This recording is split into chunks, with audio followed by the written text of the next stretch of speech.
Alright, hello everybody and welcome to Drew's Little Corner of KSP videos. Um, I had quite a few commenters asking for a very detailed, painful, they want to know what KSP is all about and how everything works. And I thought, well, if nobody likes it, nobody has to watch it. No, that's not true. It was one person asking, so you know who you are, asking for painful details about every little thing. So if you're not interested in KSP on a very detailed level, don't bother watching this series. I think I'm going to make it 3 videos. But if you want to join in and watch anyway, welcome. Glad to have you here. And if you want any other videos or any ideas, please comment in the bottom and let me know, and I'll see what I can do. Now, right off the bat, I want to tell you guys I am not an astronaut, I am not a physicist, I am not an astronomer, I am not anything other than a guy who likes to play video games and I love space. So, this is the space world of KSP by Drew, and I have no actual knowledge. Don't take it seriously, I'm having fun. And if anything's incorrect, let me know. Don't care, just having fun. All right, so let's get right into it. I'm not going to spend the video building a rocket because that's a whole video or 4 by itself trying to figure everything out. So this is a previous save that was science only, meaning I didn't have to worry about money, contracts, pretty much anything for that matter. And this is my Minmus lander. If you don't know what Minmus is, that's fine. I'll explain that in a minute. As you can see, it's got a lander at the top. It's got some rockets and some boosters and everything else. So let's really quick leave. Yeah, we're going to save that and continue. We're going to go over here to the tracking station and we are going to zoom out. This is Kerbin.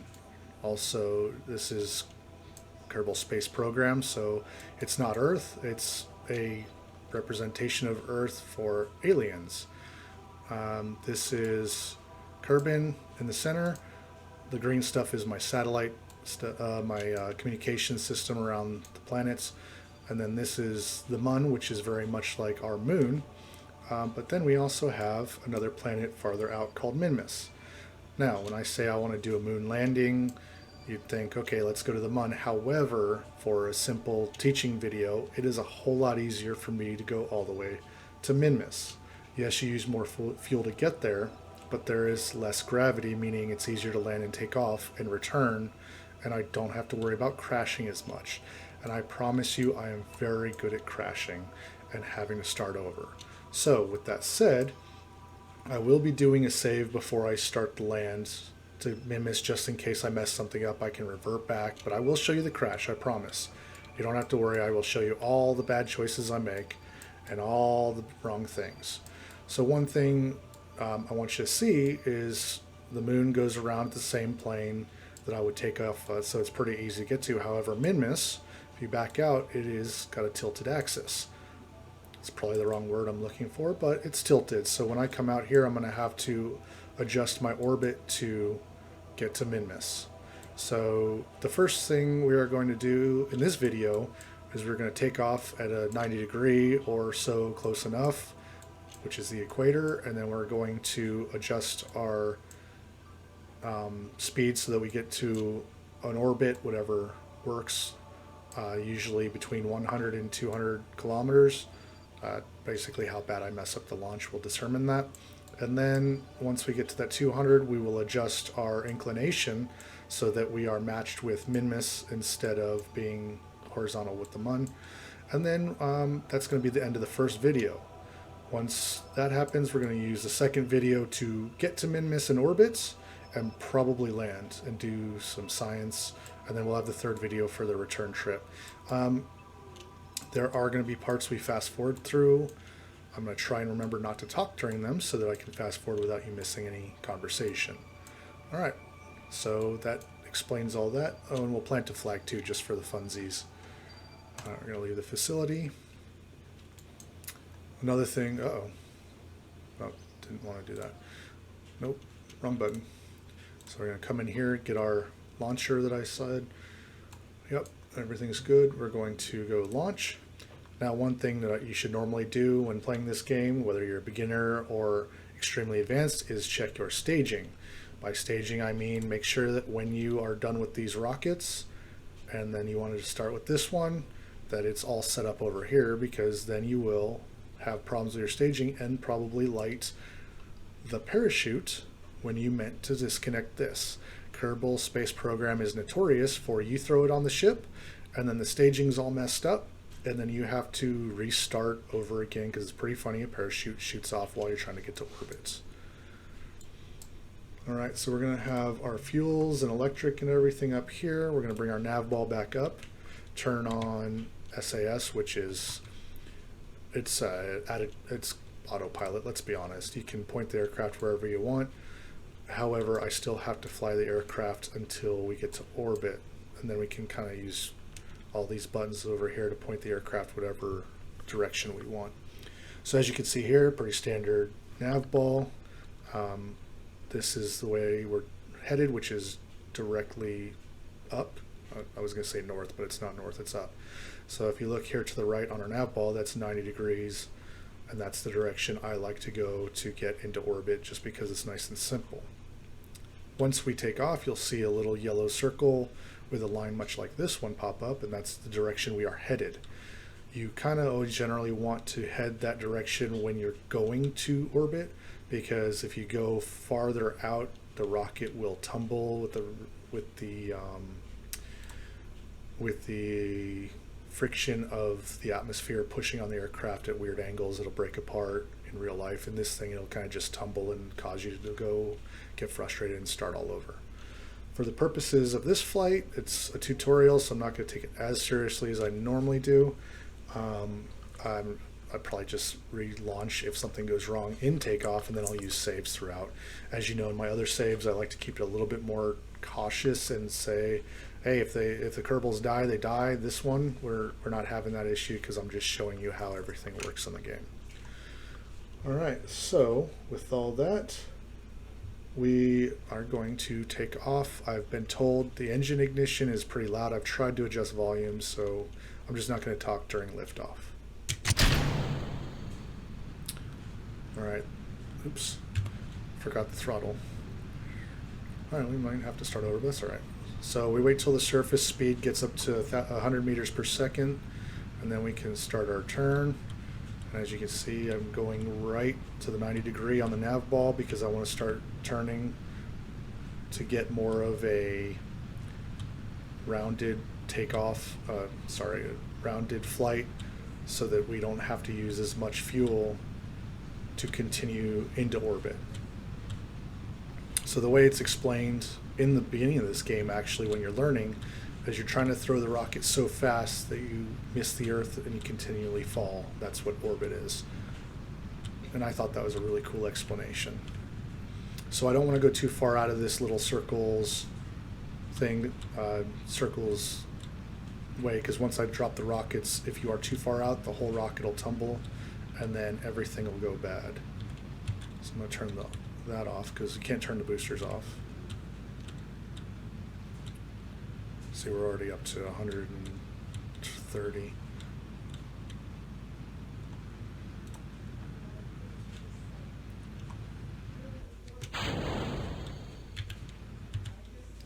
Alright, so we are at 190 kilometers in our apoapsis, which is over here, meaning the height before we start falling back to Earth. So I'm going to come over here and click Add Maneuver, and we're going to drag this out until we get it fairly even.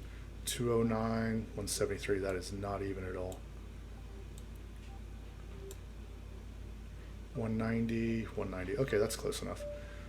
So that's going to be 1,400 meters per second, meaning we're going to have to jump into our second stage, which, that's the other thing. I build these rockets because I'm so bad at figuring out delta V and so bad at getting the launches right, that I put on 3 times as much fuel that any map we have that says, hey, you need, say, 1,000 meters per second to get to the Mun.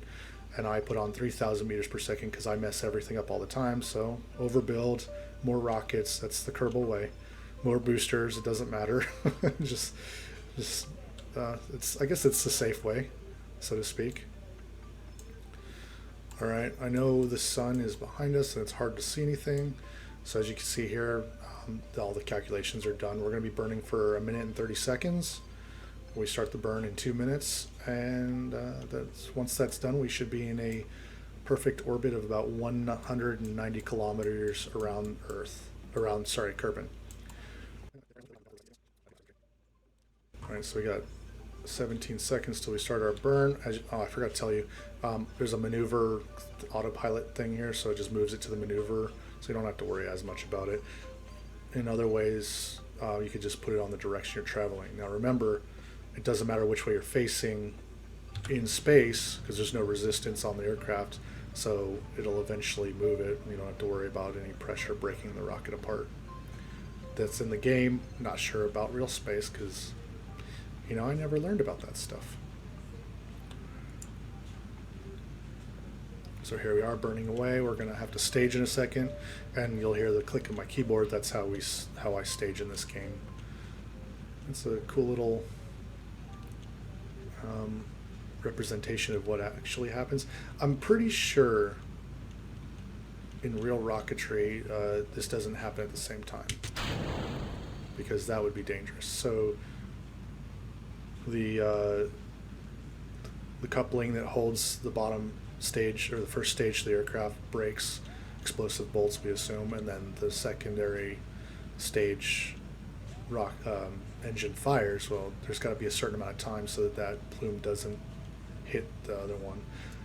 I don't know what that exact time is. Maybe I'll go look at the Apollo missions and calculate some times. I bet you it's probably online what that actually is. So anyway, we keep burning for the last 16 seconds. And then we've hit an orbit of 50 kilometers. 6, 5.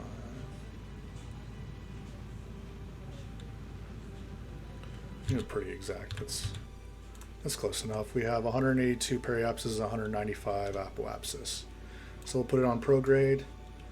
And then before we do anything else, I'm going to come over here and I'm going to fast forward to the light side of the Kerbin, so that we can see everything we're doing.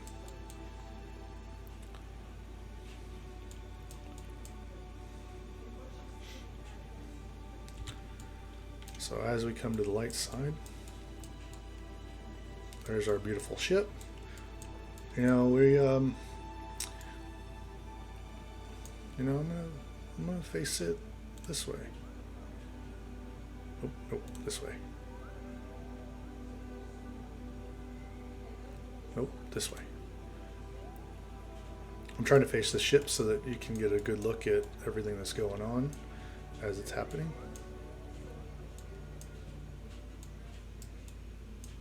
Really? That's what it's doing? Alright, that works. So we're going to just roll this.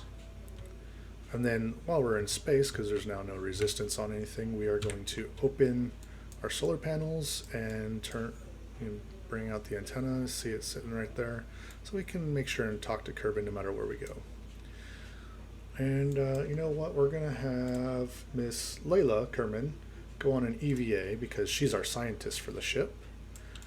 And she's going to come down here. We're going to open up the bay doors, and she's going to see if she can reach. I know what? We're going to do this. Let go. Uh-oh. Uh-oh. Okay, panicking. Don't panic.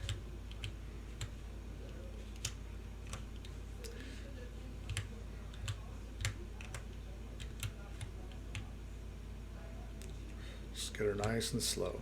Everything needs to go slower in space so we don't overdo it. Then we're going to grab onto the rail, and now she's ready to do some experiments. Log the pressure data. She's doing all kinds of special tests in vacuum pressure because we're in here. Observe the mystery goo. Yep, there's some stuff that happened. I got all the science previously in the save, so none of this is worth anything. Just wanted everybody to see that you can do this. I have it in actions so I can hit one of the numbers on the keyboard and it does all this for me without having to leave the aircraft. But I thought it'd be pretty fun. You can see the batteries on the inside. There's a big, huge container here to do materials study. Yep, not worth anything anymore. But you can see the Earth moving below us. Or sorry, Kerbin moving below us. You know, I like to pretend it's Earth. It's good enough, right? Just having a little fly through. Miss Layla Kerbin enjoying the view. All right, that's enough of that. Time to get back to work. All right, so let go, turn on our CS, and we're gonna come back over here. Nope, don't panic.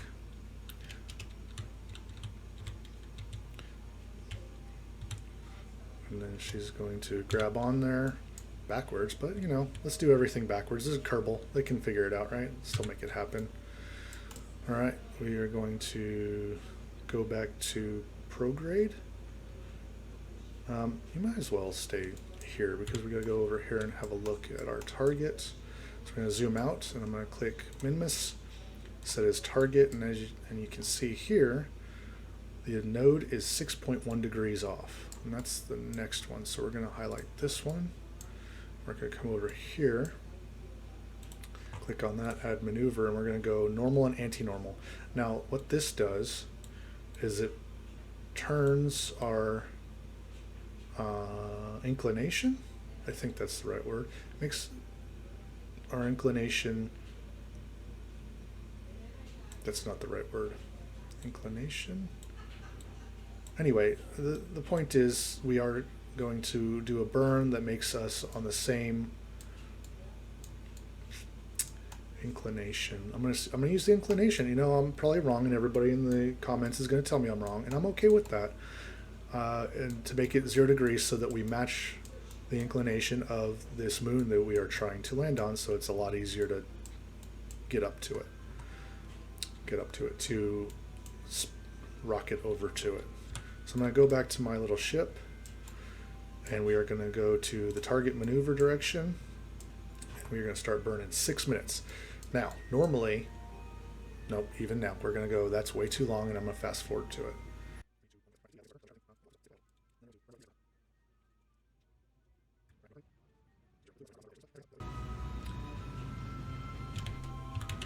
All right, that's close enough. I'm happy with that. So we're going to go back to prograde because eventually that's where we're going to send the ship. Now we can look at where we actually are, and ascending node, we're at 0 degrees inclination to the planet, or sorry, to the moon. So now I'm just going to have a look. Where's our, there it is, Minmus is there. So I think we want to start here. I generally guess it's usually about right there, so I'd say here. I can't remember the exact measurement. Somebody said 45 degrees, but there's ways to do it where when you see it you fire the engines, but I'm going to use the maneuver nodes because that's why they're there, so that I can make less mistakes than I normally would. So I'm thinking I want to be out here. That's the mun. We don't want to hit the mun. So there's the blue tabs over here that tells us how far away we are. So I'm going to play with this. There it is. And that is going to tell us, in this focus view, that is going to tell us we are that far away. So when we come back to this, you can see that the firing the rockets at that speed will get us past Minmus, and we can actually probably bring it on the other side of the planet just because the moon, sorry, I keep saying that. And then we'll actually be on the correct side because I like to, I can't remember if Minmus orbits the same direction, but I like to go with what is the anti-clockwise orbit because I think that's pretty standard. But anyway, I like to go to the horizon so it comes directly across, and we always have light with the sun. But there's no right or wrong way as long as you get there. So I hope you enjoyed this. We are going to save the actual burn And I need to go back. How did I go back? Tab. Oh, these are all the planets. Enjoy the planets. I'm sure there's a way to go backwards on this, but I never do. Anyway, so we are going to do that specific burn next time. I'm going to close this off. And I hope you enjoyed the little EVA that we had in the launch, and any questions you might have, put them in the comments. If you really enjoyed this video, please come back for episode 2 and 3. If there is an episode 2 or 3, I might just throw them together and make 2 episodes total. If there's anything else you want to see, please put at the bottom. And I guess this is where please like, share, and subscribe so I can give you more time to give more videos. I don't know what that has to do with anything, but glad I can show you some fun facts about this game. Anyway, I will see everybody later.